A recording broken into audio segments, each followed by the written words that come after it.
안녕하세요. 자비롭게 TV입니다. 오늘은 성경 레위기를 공부해 보겠습니다. 레위기는 하나님께 가까이 가는 길을 보여주는 책입니다.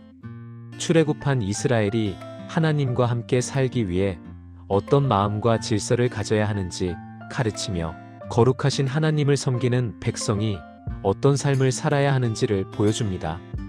자, 이제 레위기로 들어가 보겠습니다.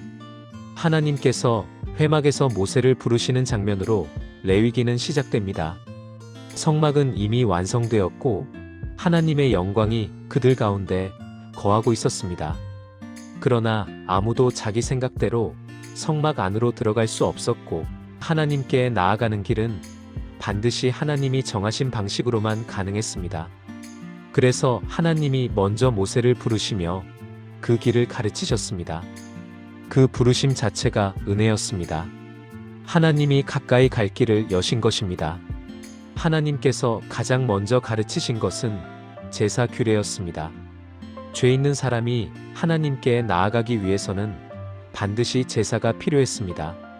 그래서 하나님은 이스라엘에게 5가지 제사를 명령하셨습니다. 번제, 소제, 화목제, 속죄제, 속건제. 각 제사는 단순한 형식이 아니라 하나님과 관계를 회복하고 감사하고 헌신하며 죄를 처리하는 깊은 의미가 담겨 있었습니다. 번제는 제물을 온전히 태워드리는 제사로 사람의 모든 것을 하나님께 드리는 상징이었습니다. 소제는 곡식으로 드리는 제사로 일상과 수고를 하나님께 드리는 표현이었습니다. 화목제는 하나님과의 평화와 교제를 누리는 제사였고 기쁨과 감사가 담겨 있었습니다. 속죄제는 죄로 막힌 하나님과의 관계를 회복하는 제사였으며 속건제는 하나님과 사람 모두에게 잘못한 것을 보상하고 회복하는 제사였습니다. 하나님은 죄가 반드시 처리되어야 한다고 말씀하셨고 그 길을 피 흘림을 통해 열어주셨습니다. 하나님은 제사장들이 어떻게 섬겨야 하는지 세밀하게 가르치셨습니다. 제사장은 백성을 대표해 하나님 앞에 서는 사람이었기 때문에 거룩함이 절대적으로 요구되었습니다. 하나님은 제사장이 입는 옷, 제물을 나누는 순서, 피를 뿌리는 위치, 제단의 불을 관리하는 방법까지 하나하나 명령하셨습니다. 하나님께 드리는 예배는 사람이 원하는 방식이 아니라 하나님이 정하신 방식으로 드려야 했기 때문이었습니다. 하나님은 아론과 그의 아들들을 제사장으로 세우셨습니다. 모세는 하나님의 명령대로 그들에게 기름을 붓고 제사장 옷을 입히고 회막에서 그들을 세워 봉사하게 했습니다. 제사장은 사람의 대표일 뿐 아니라 하나님 앞에서 하나님이 맡기신 일을 수행하는 자였습니다. 그래서 하나님은 그들에게 특별한 거룩함을 요구하셨습니다. 그러나 하나님 앞에서 거룩함을 지키는 것이 얼마나 중요한지 보여주는 사건도 일어났습니다. 아론의 아들 나답과 아비후가 하나님이 명령하지 않은 다른 불을 향로에 담아 하나님께 드리다가 그 자리에서 여호와 앞에서 죽임을 당한 사건입니다. 하나님은 이렇게 말씀하셨습니다. 나는 거룩한 자에게 거룩하게 보일 것이요 온 백성 앞에 영광을 얻으리라. 하나님께 나아가는 일은 절대 가볍게 다룰 수 있는 일이 아니었습니다. 하나님을 섬기는 자는 그분의 거룩함을 존중해야 했습니다. 하나님은 제사와 예배만이 아니라 백성의 삶 전체가 거룩해야 한다고 가르치셨습니다. 그래서 어떤 동물을 먹을 수 있고 먹을 수 없는지, 어떤 것은 부정하고 어떤 것은 정한 것인지 하나님은 하나하나 구별하셨습니다. 부정한 것을 먹거나 만질 경우 일정 기간 부정하게 되었고 그 상태에서는 하나님께 가까이 갈 수 없었습니다. 출산 후의 정결 규례, 나병 피부병이 생겼을 때의 판정과 격리, 몸에서 유출이 있을 때 정결을 회복하는 절차 등은 단순한 위생법이 아니라 하나님의 임재가 있는 곳에 나아가기 위해 삶을 정결하게 관리하라는 하나님의 가르침이었습니다. 부정한 문제가 생기면 제사장이 직접 확인해야 했고 병이 나은 뒤에도 정결 의식을 통해 하나님 앞에 다시 설 수 있었습니다. 집에 곰팡이가 생겼을 때 제사장은 직접 집을 조사하고 만약 부정함이 깊이 퍼져 있다면 집을 헐어야 했습니다. 이는 공동체 전체가 부정에 오염되지 않도록 하기 위한 하나님의 명령이었습니다. 하나님은 백성의 삶 전체를 다루셨고 몸, 옷, 집까지도 정결하게 관리해야 한다고 가르치셨습니다. 하나님은 백성이 애굽에서 배운 풍습과 죄의 습관을 버리고 하나님의 백성답게 새로운 삶의 질서를 살아가기를 바라셨습니다. 레위기에서 하나님은 단순히 종교 의식을 요구하는 것이 아니라 삶 전체를 거룩함으로 세우시는 하나님이 심장을 보여주셨습니다. 하나님께선 그들이 구별된 백성으로 살며 하나님이 계시는 곳에 합당한 삶의 모습을 갖추기를 원하셨습니다. 레위기의 시작은 이렇게 하나님께 가까이 가는 길을 보여주고 백성이 하나님과 함께 살기 위해 필요한 거룩한 질서를 가르치며 이어집니다. 하나님은 백성이 당신의 임재 가운데 구별된 존재로 살아가기를 원하셨고 그 근본 원칙을 레위기에서 처음부터 세우셨습니다. 하나님은 이스라엘이 하나님께서 거하시는 성막을 중심으로 살아가는 백성이기 때문에 그들의 삶 전체가 거룩하게 유지되도록 여러 규례를 주셨습니다.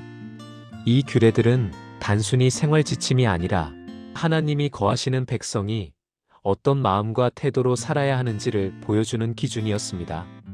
그래서 하나님은 이스라엘에게 정결함과 부정을 구별하는 법을 가르치셨고 백성이 부정하게 되었을 때 어떤 절차를 통해 정결을 회복해야 하는지도 상세히 알려주셨습니다.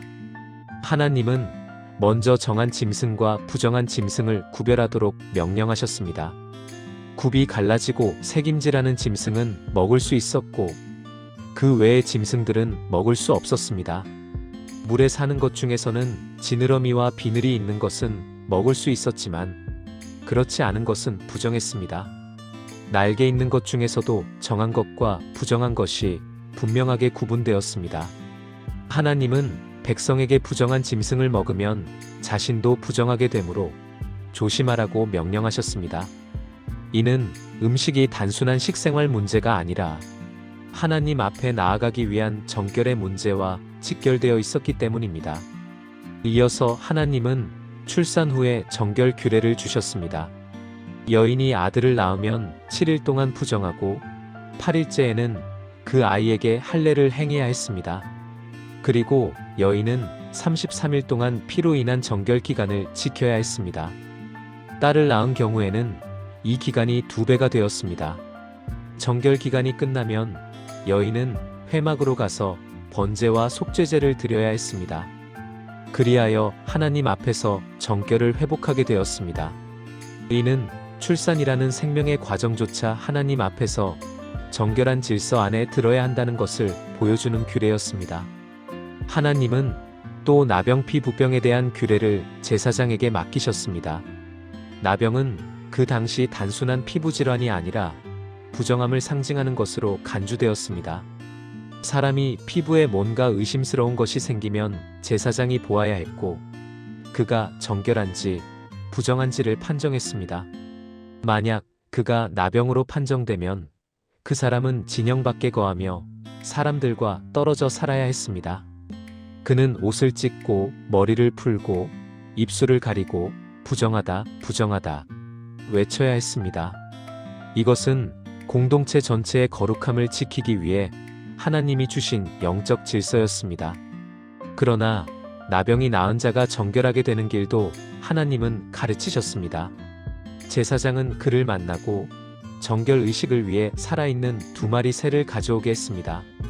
한 마리를 흐르는 물 위에서 잡고 다른 한 마리는 백향목과 홍색실, 우슬초와 함께 그 피를 찍어 그 사람에게 뿌린 후 들판으로 날려보내 자유하게 했습니다. 나병이 나은 사람은 몸을 씻고 머리를 밀고 옷을 빨아 정결을 회복하고 진영 안으로 들어올 수 있었습니다. 완전한 정결을 위해 제사를 드려야 했고 그의 삶은 다시 하나님과 공동체 안으로 회복되었습니다. 하나님은 나병이 사람뿐 아니라 옷과 집에도 퍼질 수 있다고 말씀하셨습니다. 옷이나 가죽 제품에 얼룩이 생기면 제사장이 살펴야 했고 그것이 퍼지면 불에 태워야 했습니다. 집 벽에 푸르거나 붉은 얼룩이 생기면 역시 제사장이 집을 조사했습니다. 얼룩이 퍼져 있으면 집의 돌을 뜯어내고 오염된 흙을 바깥에 버려야 했습니다. 그래도 다시 퍼지면 집 전체를 헐어야 했습니다. 이는 백성과 그 공동체가 부정함에 잠식되지 않도록 하나님이 주신 철저한 영적 보호 장치였습니다. 하나님은 몸에서 유출이 있는 사람에 대한 규례도 주셨습니다. 남자나 여자의 몸에서 유출이 있으면 그 사람뿐 아니라 그가 앉았던 자리, 만졌던 물건, 함께 누웠던 모든 것이 부정하게 되었습니다. 부정한 사람을 만지거나 그의 물건을 만진 사람도 저녁까지 부정했습니다. 그러나 하나님은 정결을 회복하는 방법도 함께 가르치셨습니다. 몸의 유출이 그쳤을 때 그 사람은 일정한 기간을 지킨 후 물로 씻고 속죄제를 드려 하나님 앞에서 정결을 회복할 수 있었습니다. 이 모든 규례는 하나님이 백성과 함께 거하시기 위한 준비였습니다. 하나님께 가까이 가는 것은 단순히 예배를 드리는 시간이 아니라 삶 전체가 하나님이 거하시는 곳에 합당한 상태에서 유지되는 것이어야 했습니다. 하나님은 백성이 애굽에서 배운 방식대로 살지 않고 거룩한 백성으로 구별된 삶을 살기를 바라셨습니다. 하나님은 이렇게 이스라엘에 먹는 것, 몸의 상태, 집의 상태, 삶의 습관, 인간관계의 기준까지 모든 것을 다루시며 백성이 어떤 삶을 살아야 하는지를 가르침을 주셨습니다. 그 중심에는 하나님이 거하시는 자리에는 부정함이 있을 수 없다는 원리가 놓여 있었습니다. 하나님은 자신이 거하시는 공동체가 거룩함으로 유지되기를 원하셨고 그 거룩함이 이스라엘의 삶 전체를 통해 드러나기를 원하셨습니다. 레위기의 규례들은 한 가지를 계속 강조했습니다. 하나님이 거룩하시니 그분의 백성도 거룩해야 한다. 이스라엘이 거룩함을 지킬 때 하나님은 그들 가운데 거하시며 하나님과 가까이 사는 복을 누릴 수 있었습니다. 하나님께서는 이스라엘의 모든 규례 가운데 가장 중심이 되는 날을 정하셨습니다. 바로 속죄일입니다. 이 날은 백성 전체의 죄가 속해지고 하나님과의 관계가 새롭게 회복되는 날이었습니다. 하나님은 모세에게 말씀하시며 이 날을 대대로 영원한 규례로 지킬 것을 명령하셨습니다. 이 날은 단순한 의식이 아니라 하나님께서 친히 죄를 사하시는 날이었습니다. 하나님은 아론에게 이렇게 말씀하셨습니다. 내 형 아론이 아무 때나 지성소 안에 휘장 안으로 들어오지 말라. 그리하면 죽을까 하노라. 지성소는 하나님의 임재가 머무는 가장 거룩한 곳이었고 그곳에 함부로 들어가면 생명이 보장되지 않았습니다. 오직 정하신 날과 정하신 방법으로만 들어갈 수 있었습니다. 속죄일에는 대제사장만이 지성소에 들어갈 수 있었고 그마저도 먼저 자신의 죄를 속한 후에야 백성을 위한 속죄를 행할 수 있었습니다. 아론은 먼저 자신의 죄를 속하기 위해 숫송아지를 속죄제로 드렸습니다. 피를 가지고 향로의 향 연기 사이로 들어가 지성소 안속죄소 앞에 뿌렸습니다. 이는 자신의 죄가 용서받은 증거였습니다. 그 후 아론은 백성을 위한 속죄를 행했습니다. 이때 2마리의 염소가 사용되었습니다.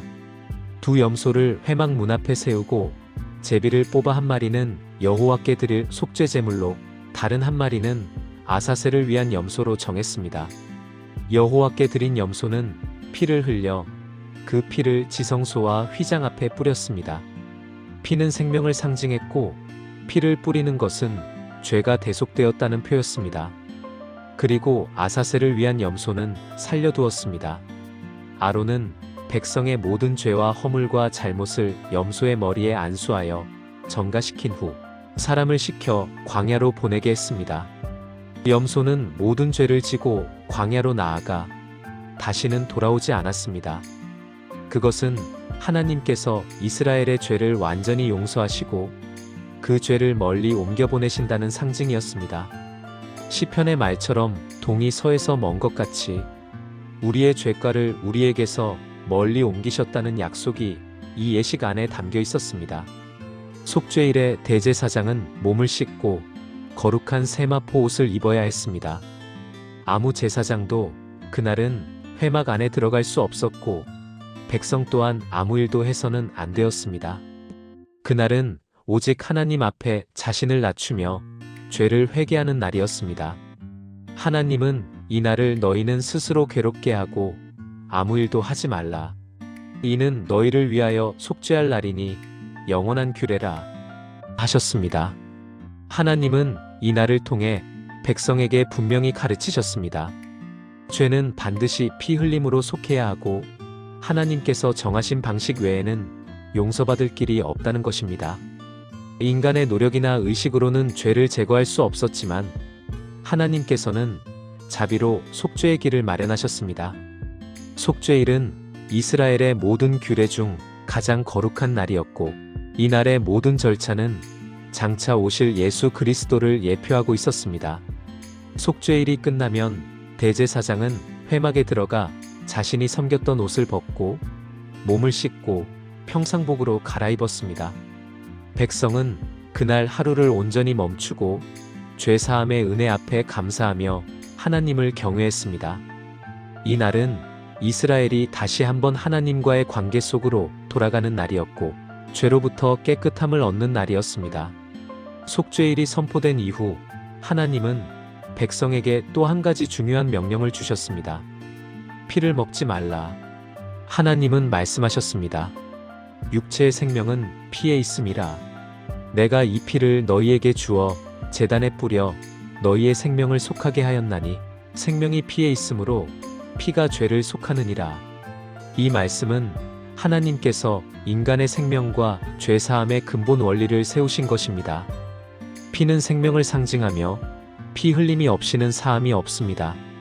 그래서 피를 먹는 것은 곧 하나님의 생명 질서를 침범하는 것이었고 이스라엘은 피를 절대적으로 금해야 했습니다. 하나님은 또한 백성이 가나안 땅에 들어가서 그곳의 풍습을 따르지 말라고 경고하셨습니다. 가나안 사람들은 우상 앞에서 음란과 잔혹한 제사를 드렸고 자녀를 불에 태워 제물로 바치는 악한 행위를 했습니다. 하나님은 이스라엘에게 너희는 그들의 행위를 본받지 말라. 그들이 그 땅을 더럽혔으므로 내가 그들을 쫓아내느니라 하셨습니다. 하나님은 이스라엘이 하나님의 법과 규례를 따라 살아야 한다고 명령하셨습니다. 너희는 내 법도를 행하며 내 규례를 지키라. 나는 너희 하나님 여호와니라. 너희는 내 규례와 법도를 지키라. 사람이 이를 행하면 그로 말미암아 살리라. 나는 여호와니라. 하나님은 단순히 제사와 절기를 지키게 하는 것이 아니라 백성이 그분의 말씀대로 살아가며 하나님과 동행하는 삶을 원하셨습니다. 레위기의 모든 규례와 제사는 백성이 하나님과의 관계 안에 머무르기 위한 언약의 틀이었습니다. 하나님은 백성이 거룩한 삶을 살며 그 거룩함으로 세상 가운데 하나님을 드러내길 바라셨습니다. 하나님은 죄를 단 한 번의 제사로 완전히 없애셨고 속죄일을 통해 그 뜻을 미리 보여주셨습니다. 인간의 죄가 얼마나 무겁고 하나님의 용서가 얼마나 깊은지를 가르쳐 주신 날이 바로 이 속죄일이었습니다. 하나님께서는 이스라엘이 속죄를 통해 하나님과 관계가 회복된 후 그 관계 속에서 어떤 삶을 살아야 하는지 더욱 구체적으로 가르치셨습니다. 하나님께 가까이 가는 길은 단지 제사로 끝나는 것이 아니라 삶 전체가 거룩하게 유지되는 생활 방식으로 이어져야 했습니다. 그래서 하나님은 이스라엘에게 각종 죄와 부정, 그리고 사람들 사이의 관계에서 일어날 수 있는 여러 상황들을 다루는 규례를 주셨습니다. 하나님은 먼저 피와 고기를 다루는 규례를 주셨습니다. 들판에서 짐승을 잡아 피를 땅에 쏟지 않고 먹으면 죄가 된다고 하셨습니다. 하나님은 생명을 상징하는 피가 함부로 다루어지지 않도록 하셨고 피를 먹는 자는 공동체에서 끊어질 것이라고 경고하셨습니다. 이 규례는 단순한 음식법이 아니라 하나님이 생명과 거룩함을 얼마나 소중히 여기시는지를 나타낸 것입니다.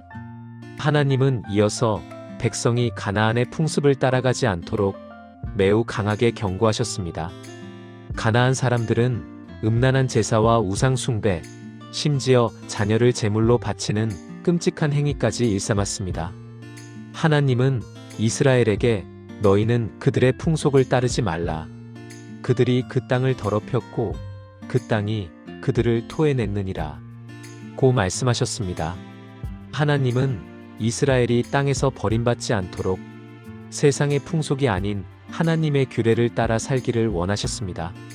하나님은 또한 성적 관계와 가족의 질서에 관한 규례를 주셨습니다.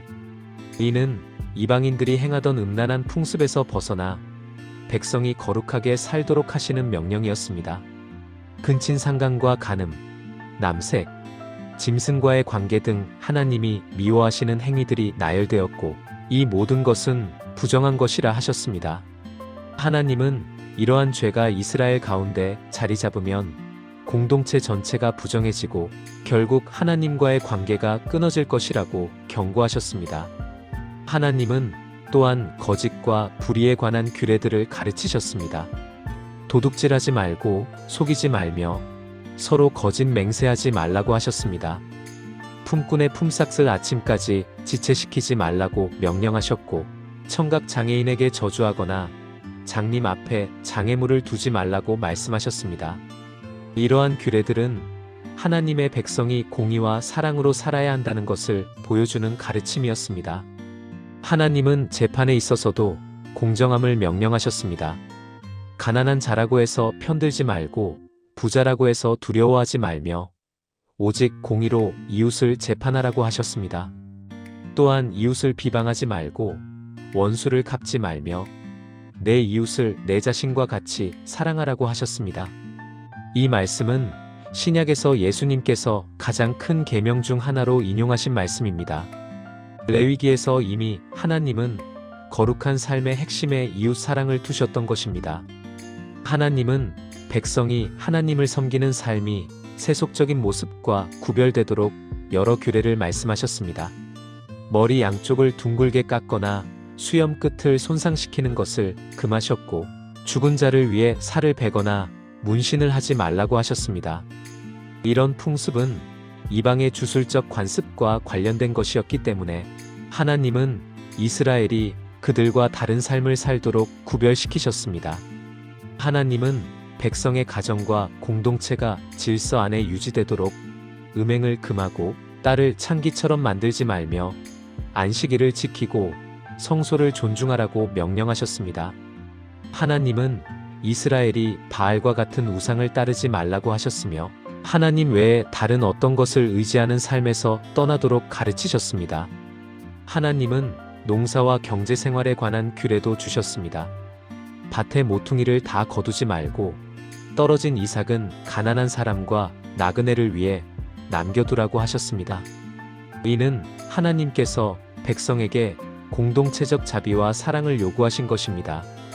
농작물은 하나님이 주신 것이며 그 은혜를 누릴 때 반드시 이웃을 돌아봐야 했습니다.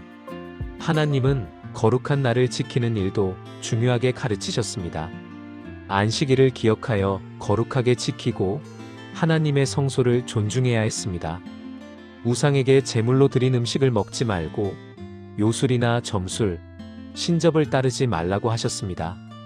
이는 하나님 외에 다른 것에서 능력이나 인도를 구하려는 마음을 철저히 끊기 위한 명령이었습니다. 하나님은 또 공동체 안의 약자들에 대해 마음을 두셨습니다. 노인을 공경하고 나그네를 사랑하며 거류민을 학대하지 않도록 명령하셨습니다.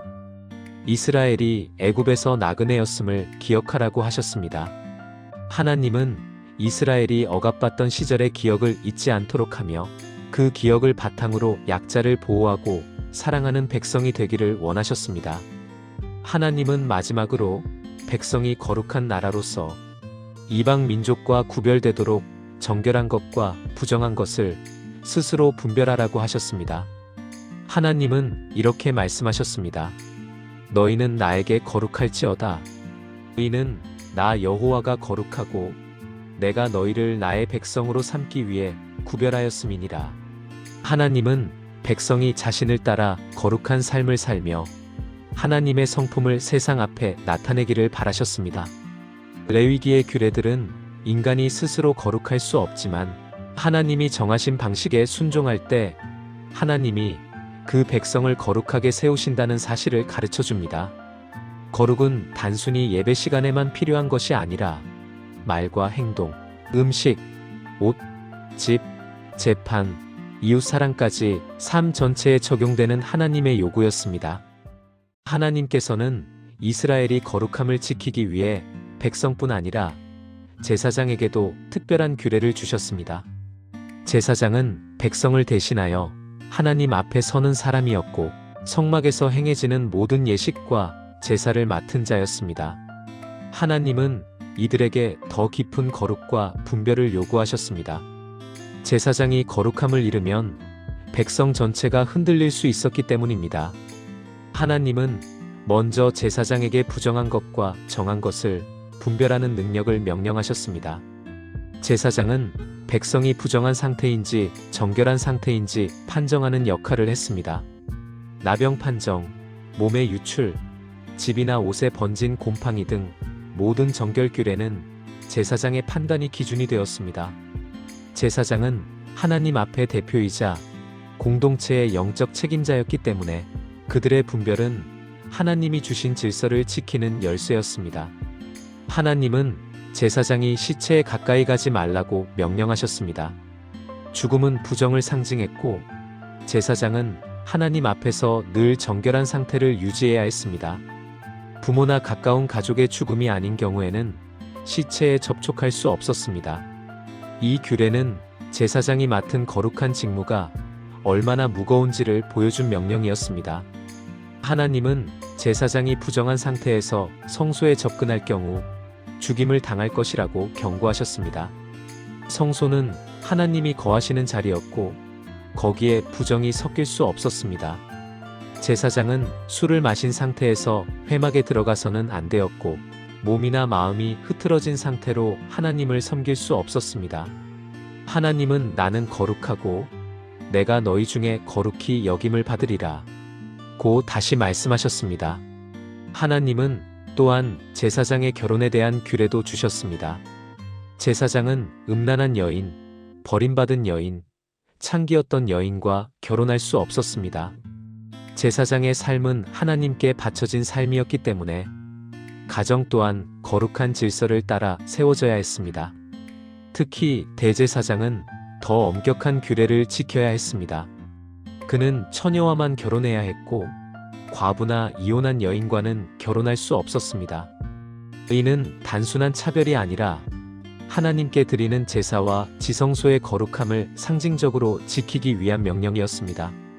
하나님은 몸에 흠이 있는 제사장은 제단에서 봉사할 수 없다고 말씀하셨습니다. 이는 그 사람의 가치나 인격을 평가하는 말씀이 아니라 거룩과 온전함을 상징적으로 드러내기 위한 규례였습니다. 제단에 드리는 제물은 흠이 없는 것으로 드려야 했고 제사장도 하나님 앞에서 거룩함을 상징하는 존재였습니다. 몸에 상처가 있거나 다리가 불편하거나 여러 신체적 흠이 있는 제사장은 성물의 음식은 먹을 수 있었지만 제단 가까이에서는 봉사하지 못했습니다. 이는 예배의 상징적 의미를 지키기 위한 하나님의 명령이었습니다.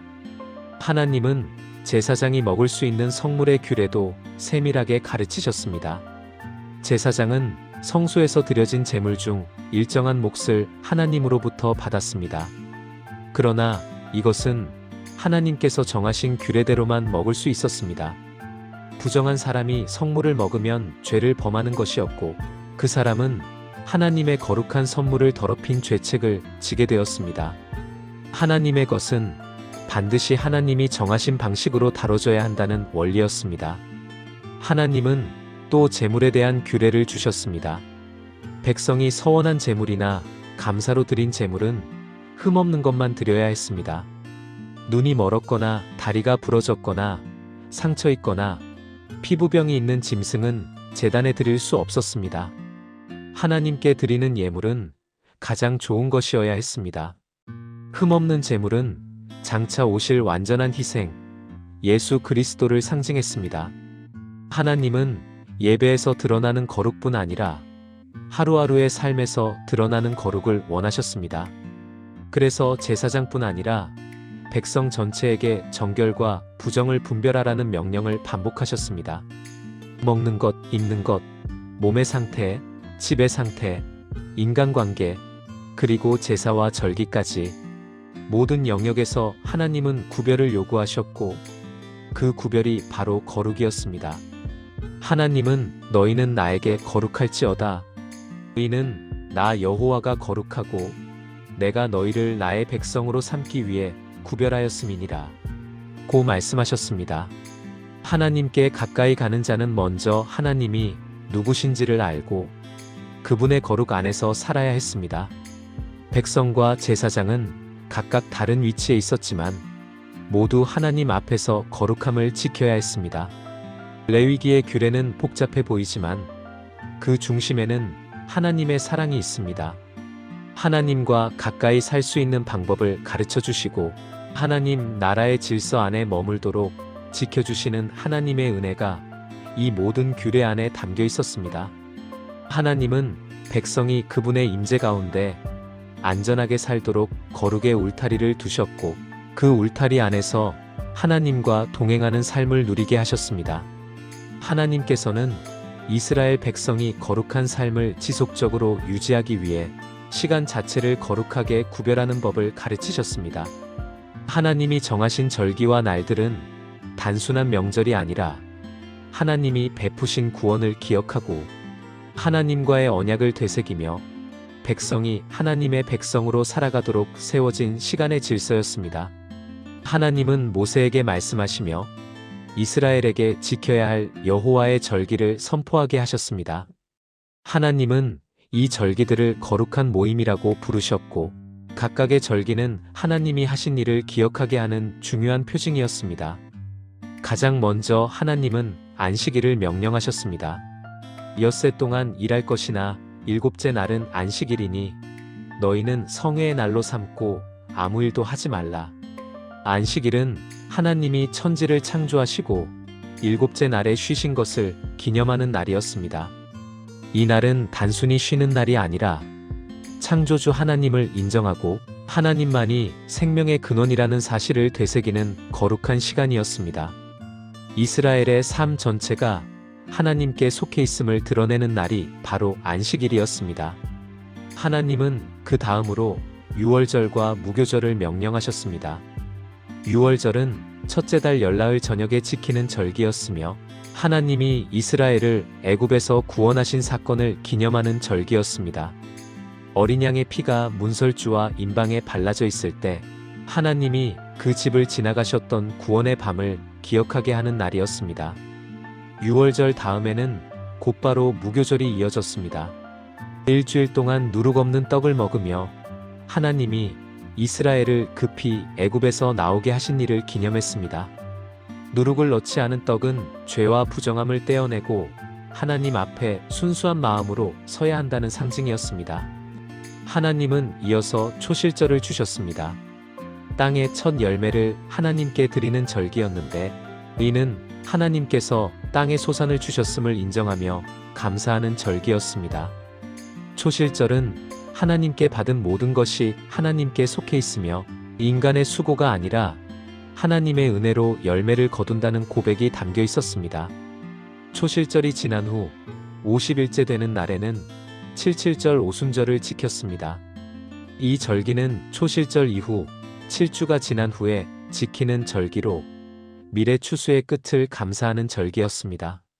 하나님은 백성이 곡식의 첫 부분뿐 아니라 마지막 수확까지 하나님께 감사해야 한다고 가르치셨습니다. 칠칠절은 하나님이 이스라엘에게 모든 것을 공급하시는 분이라는 고백의 날이었습니다. 이어서 하나님은 나팔절을 명령하셨습니다. 일곱째 달 첫째 날 나팔을 불어 거룩한 날을 선포하며 새로운 달을 시작하는 절기였습니다. 나팔 소리는 하나님의 임재와 경고와 기쁨을 상징했으며 하나님 앞에서 자신을 돌아보고 새롭게 시작하는 신앙의 결단을 나타냈습니다. 나팔절이 지나면 열흘째 되는 날이 바로 속죄일이었습니다. 이 날은 이스라엘 전체의 죄를 속하는 날로 백성은 스스로를 낮추고 아무 일도 하지 말아야 했습니다. 대제사장은 지성소 안으로 들어가 피를 뿌려 백성의 죄를 속했습니다. 하나님은 이 날을 너희를 위하여 속죄하는 날이라고 부르셨고, 이 날을 통해 이스라엘은 하나님과의 관계가 새롭게 회복되었습니다. 하나님은 속죄일 후 닷새 뒤에 초막절을 명령하셨습니다. 이 절기는 7일 동안 지키는 절기로 이스라엘이 광야에서 장막을 치고 살았던 시절을 기념하는 절기였습니다. 초막절 동안 백성은 나뭇가지로 만든 초막에 거하며 하나님이 광야에서 그들을 지키고 먹이시고 보호하셨던 은혜를 기억했습니다. 초막절은 기쁨의 절기였고 하나님이 함께 하신다는 약속을 되새기는 절기였습니다. 하나님은 이 절기들이 단순한 전통이 아니라 여호와의 절기라고 강조하셨습니다. 이는 사람이 만든 날이 아니라 하나님이 정하신 시간이었고, 이 시간들은 하나님과 백성 사이의 언약을 지키기 위한 영적 리듬이었습니다. 절기를 지키는 것은 시간을 거룩하게 구별하는 행위였고, 이스라엘의 삶이 하나님께 속해 있음을 드러내는 믿음의 고백이었습니다. 하나님은 절기를 정하신 후 또 다른 중요한 규례인 성막 안의 등불과 진설병을 말씀하셨습니다.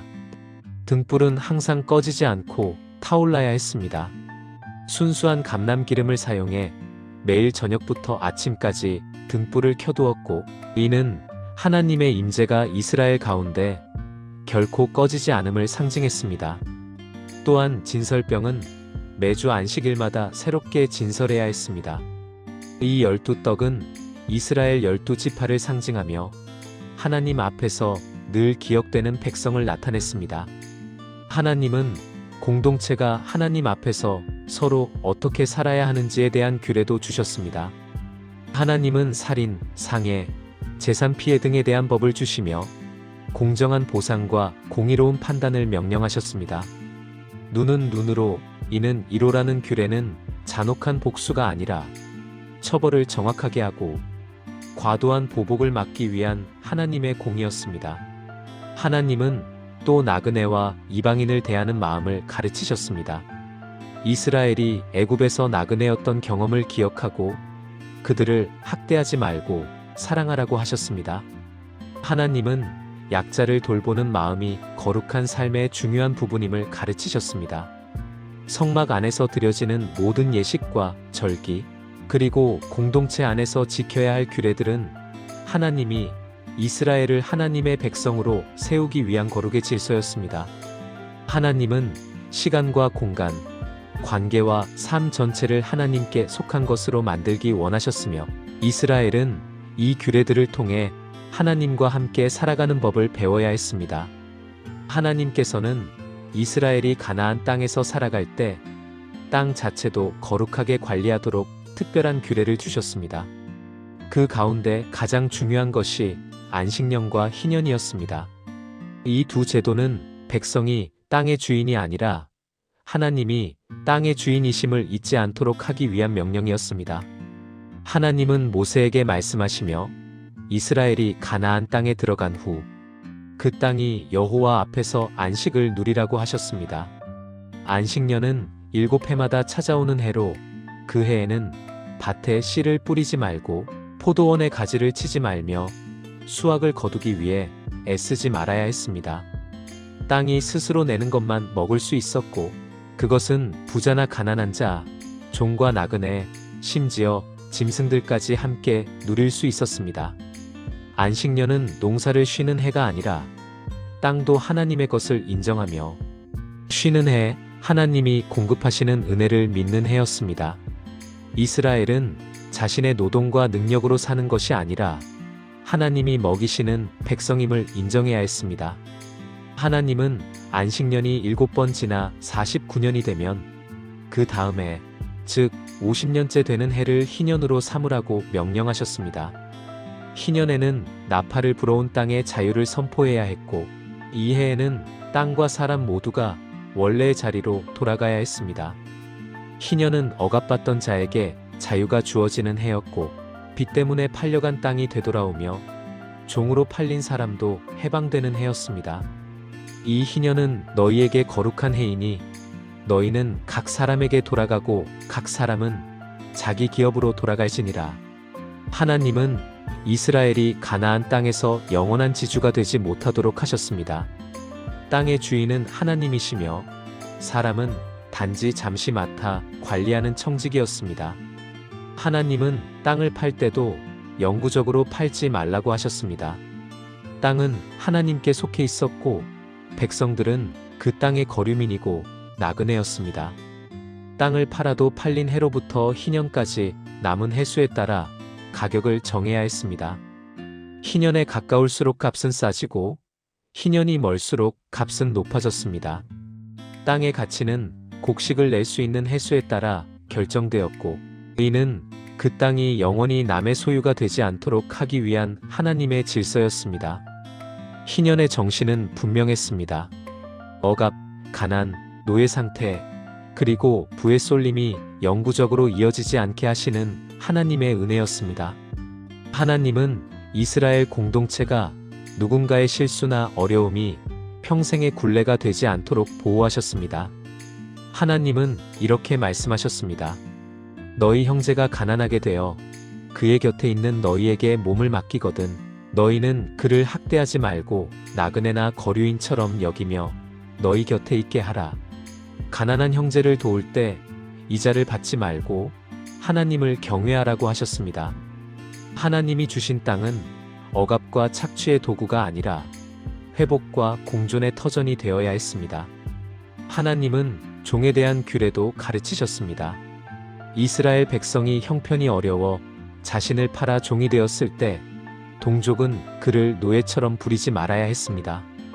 그는 품꾼처럼 대우받아야 했고 희년에는 자유를 얻어 자기 가족과 땅으로 돌아갈 수 있었습니다. 하나님은 그 이유를 이렇게 말씀하셨습니다. 그들은 내가 애굽 땅에서 인도하여 낸 내 종이라. 그들은 사람에게 종으로 팔리지 아니하리라. 이스라엘은 하나님의 종이었고 다른 사람의 종이 될 수 없었습니다. 하나님은 백성이 서로를 존중하고 억압하지 말며 하나님의 백성답게 살도록 모든 질서를 세우셨습니다. 하나님은 또한 우상 숭배를 멀리하고 안식일을 지키며 성소를 받들어 지키라고 명령하셨습니다. 이는 가나안 땅에서의 삶이 하나님의 법 위에 서 있어야 한다는 것을 보여주는 핵심 명령이었습니다. 이어서 하나님은 순종의 복과 불순종의 결과를 상세하게 말씀하셨습니다. 하나님은 이스라엘이 그분의 규례와 법을 지키면 땅에 비를 주시고 열매가 풍성하며 전쟁에서 승리하고 평안을 주시며 무엇보다 하나님 자신이 그들 가운데 거하시겠다고 약속하셨습니다. 내가 너희 가운데 행하며 너희의 하나님이 되고 너희는 내 백성이 되리라. 이 약속은 레위기의 중심이었습니다. 하나님이 함께 하시는 삶, 하나님이 가까이 계시는 복. 이것이 이스라엘이 지켜야 할 모든 규례의 목적이었습니다. 그러나 반대로 이스라엘이 하나님의 규례를 멸시하고 법도를 깨뜨리면 하나님은 그들에게 심판이 임할 것이라고 말씀하셨습니다. 땅이 황폐해지고 비가 내리지 않고 질병과 전쟁과 흩어짐이 오며 결국 백성은 그 땅에서 끊어질 수 있었습니다. 이 경고는 단순한 협박이 아니라 하나님과의 언약을 떠날 때 찾아오는 결과를 분명히 보여주는 말씀이었습니다. 그럼에도 하나님은 회복의 길을 남겨두셨습니다.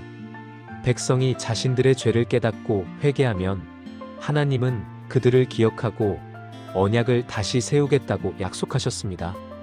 그들의 마음이 할례를 받지 못한 채 굴복하면 내가 그들의 죄악을 기억하리라.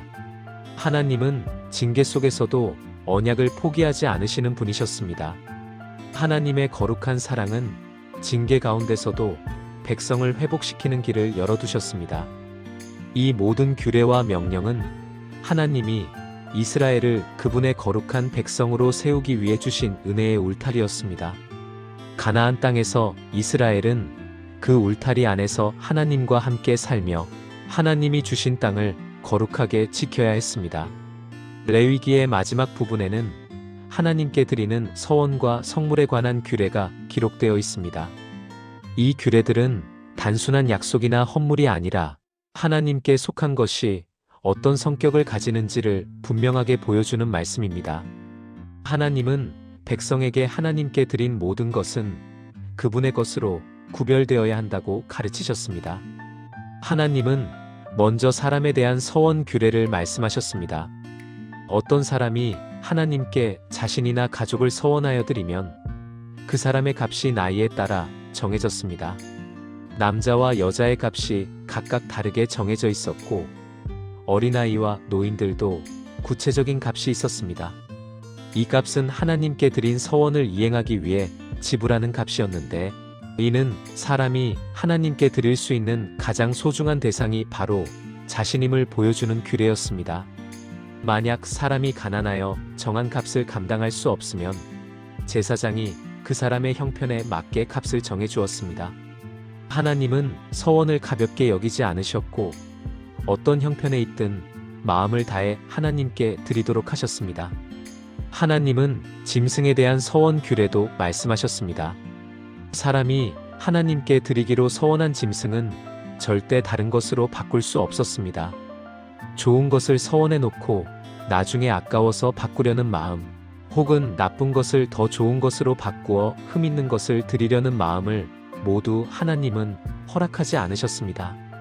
좋은 것은 좋은 그대로, 나쁜 것은 나쁜 그대로 하나님께 속한 것으로 구별되었습니다. 바꾸려고 하면 둘 다 거룩하게 되어 하나님께 속하게 되었습니다. 하나님은 사람의 마음가짐이 혼미해지고 계산적인 태도로 변하는 것을 막으셨습니다. 부정한 짐승을 서원한 경우에는 제사장이 값을 정하고 그것을 되돌려받고 싶다면 그 값의 5분의 1을 더하여 내야 했습니다. 하나님께 드린 것은 다시 돌려받고 싶을 때도 가볍게 제자리를 바꾸거나 마음대로 처리할 수 없었습니다. 하나님은 서원한 것이 지켜지기를 원하셨고 하나님께 바친 것은 특별한 것임을 강조하셨습니다. 하나님은 또한 사람이 집을 하나님께 바칠 경우에 대한 규례도 주셨습니다. 집을 성별하여 하나님께 드리면 제사장이 그 집의 좋고 나쁨을 보고 값을 정했습니다. 그 집을 다시 되돌리고자 한다면 정한 값의 5분의 1을 더하여 값을 지불해야 했습니다. 하나님께 바친 것은 그만큼 특별한 것이었고 되돌리는 것도 신중해야 했습니다. 밭에 대한 서원도 마찬가지였습니다. 사람이 밭의 소산을 하나님께 드리기로 서원하면 제사장은 그 밭의 씨앗이나 곡식의 양에 따라 값을 정했습니다.